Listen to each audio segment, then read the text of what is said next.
تو رب کائنات یہ اعلان فرما رہا ہے کہ اس وقت کسی فرشتے کی ڈیوٹی نہیں لگائی کہ میرے محبوب کو مختلف مقامات دکھائیں، بلکہ رب کائنات خود فرما رہا ہے کہ جب میرا محبوب معراج کے لیے نکلا تو اس معراج کے سفر کے لیے نکلا تو ہم خود اپنے محبوب کو مختلف مقامات دکھا رہے تھے، مختلف مقامات سے مختلف راستوں سے ہوتے ہوئے اللہ تبارک و تعالیٰ کی بارگاہ میں اپنے محبوب کو بھیجا ہے۔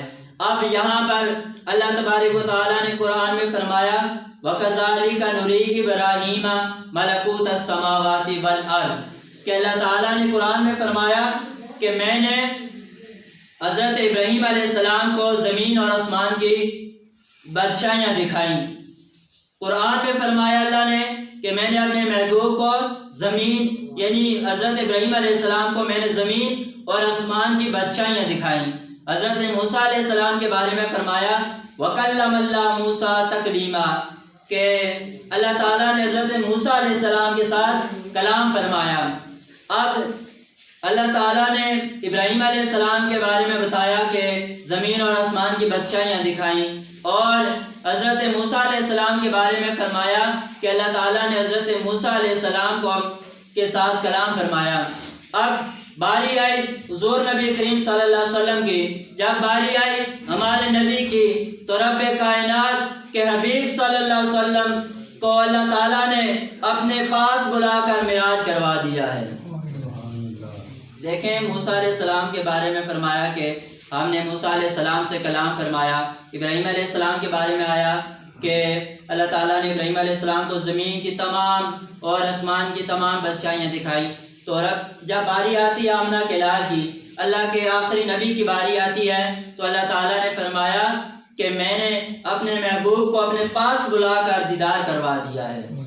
اب بات پھر سمجھنے کی ہے کہ یہاں پر ایک اعتراض ہوتا ہے کہ کچھ بعض حضرات کہتے ہیں کہ حضور صلی اللہ علیہ وسلم رات کے تھوڑے سے حصے میں یہ اتنی بلندیوں پر گئے واپس بھی آ گئے، یہ کیسے ہو سکتا ہے، ماننے میں تو نہیں آتی۔ اب انسان ذرا غور تو کرے، سمجھنے میں بات تو نہیں آتی، مگر اللہ تعالیٰ نے اپنے حبیب کو یہ معراج کروایا ہے تو بات سمجھنے کی ہے۔ قرآن سے آپ دیکھتے ہیں کہ حضرت آدم علیہ السلام پہلے کہاں تھے؟ جنت میں۔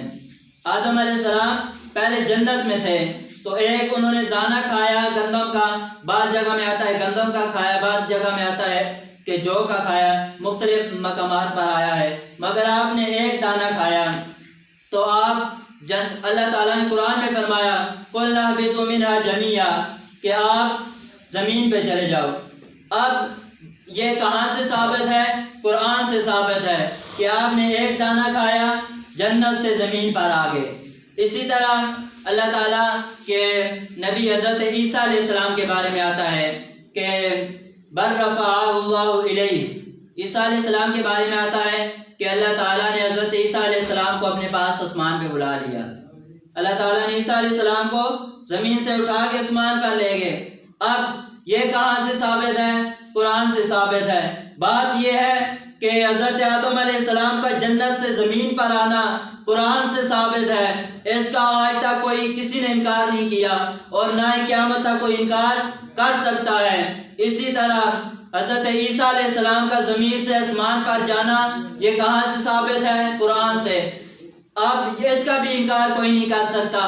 اب ہمیں اس بات کو ماننے سے ہمیں کوئی بھی انکار ہو ہی نہیں سکتا۔ جب آدم علیہ السلام جنت سے زمین پر آ سکتے ہیں، حضرت عیسیٰ علیہ السلام زمین سے آسمان پر جا سکتے ہیں، تو اسی طرح حضور صلی اللہ علیہ وسلم زمین سے اللہ تعالیٰ کی بارگاہ میں جا بھی سکتے ہیں اور واپس زمین پہ آ بھی سکتے ہیں۔ اب بات تو سمجھ آ گئی کہ آدم علیہ السلام جب زمین پر آئے، یہ بھی قرآن سے ثابت ہے۔ عیسیٰ علیہ السلام اللہ کی بارگاہ میں یعنی آسمان پہ چلے گئے، یہ بھی قرآن سے ثابت ہے۔ جب ہم اس بات کو مان لیتے ہیں تو پھر ہمیں اس کا بھی انکار نہیں کرنا چاہیے کہ اللہ تعالیٰ نے اپنے حبیب کو رات کے